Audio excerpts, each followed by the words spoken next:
Hello, everybody. Eco Austin here. That wasn't a gang sign, please. Eco Austin here, and today I'm just trying to make sure I stay on top of it, make sure I'm posting daily, make sure I'm posting bare minimum Monday through Friday. So today I'm here to talk about something that I care about, something that, like I said, I'm going to get a little deeper into just as things go on, just so I can create a litany of subjects that I cover on this channel so that when people are new and they start to subscribe to me, they know what I bring to the table. Okay, so today I will be talking about the economics of Earth, aka environmental economics, ecological economics, natural resources economics, anything along those lines. Now you see, there's an endless, insatiable pursuit of economic growth nowadays, and it's honestly doing much more harm than good. And there will be dire consequences if we don't slow down. People here and there, scattered throughout the world, are doing their best to sketch out some sort of an answer because there have been people with ideas in the past, but nothing has really taken off. Nothing has really been the answer, or they have an idea but they don't know how to actually solve the problem. Like, their idea is just that, just an idea, and nothing happens, nothing comes true. It's just a dream at that point, right? So there honestly needs to be a nature aligned way of progression for things nowadays, because when it comes to natural resources, we want money so bad and want a higher standard of living so bad that we end up forgetting what all this is about. And this is honestly about making sure that, we are harmonizing with what we do have. We are past the industrialization era. We're now going towards AI. So I'm not understanding this need for such a higher standard of living. Third world countries, even second world countries, I understand, but America, the UK, I don't understand why people are in pursuit of mansions or, a diesel engine Hummer just because. So there's a solely GDP growth focus that needs to change, and it needed to change, back when Y2K was going on. Ever since the 21st century began, we needed to do something about the environment. Silent Spring by Rachel Carson is a book that I'm trying to buy, as a matter of fact, today and reread, because that book came out in the 70s to expose what they were doing to us, environmentally affecting our food that we eat and the air that we breathe and the water that we drink.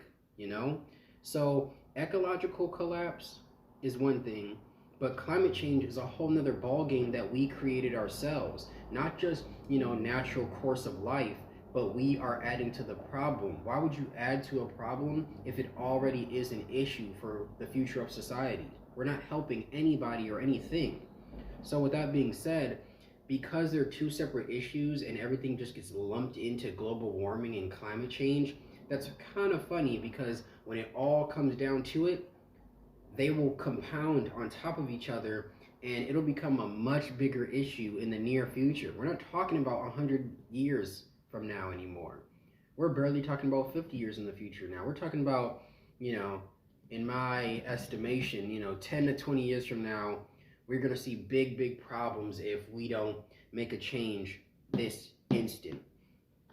So, there's a lot of current answers out there that actually work in their community or even in their county. However, if we just scale the current answers up to a national level or even a regional level, that could possibly work, but no one wants to try it because they're in it for money and not necessarily sustainability. Trust me, if you can solve a sustainability problem and make something more efficient, trust me, you'll be a millionaire, billionaire, even a trillionaire, because there's plenty of things that people want. They wish they were renewable or would last longer, that they would pay an arm and a leg for. I'm just saying, if you invent a way to make oil a much shorter interval renewable resource, you'll be the richest man on the planet easily, or a woman, whatever. So if we were to perhaps, I don't know, measure progress in other terms than just GDP being solely, the research and study of goods and services, how come farms and agriculture and, absorbing carbon dioxide and exhaling oxygen, how come that's not a service or a good?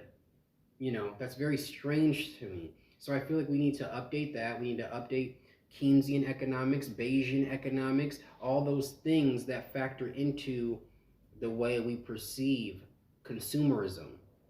So it's come to a point that honestly, we try to doing things on our own. There's much more vegans nowadays, a lot more quote unquote tree huggers nowadays, a lot more nonprofits that are pro green energy. However, maybe the state might have to become a central role in marshaling environmental degradation. A governor or even a mayor needs to step up and be super pro green energy or anti-environmental degradation, to the point that people almost fear a dirty earth, fear a wasteland, fear that dystopia.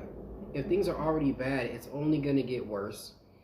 Flint is going to be everywhere else, and eventually there will be a time when we can do nothing else about it except leave and try this again on a new planet. And I don't want to do the same thing and recreate the cycle on another planet. What do I look like?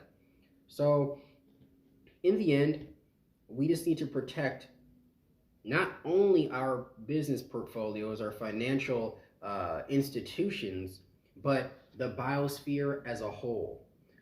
Thank you guys for listening to me about the economics of Earth, aka environmental economics.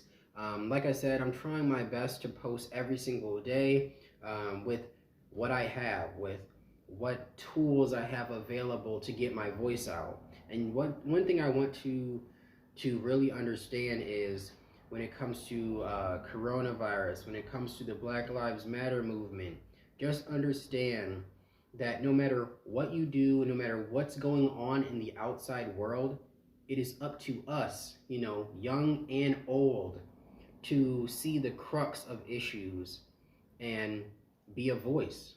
Educate others, because when you educate others, you're increasing the chances of change.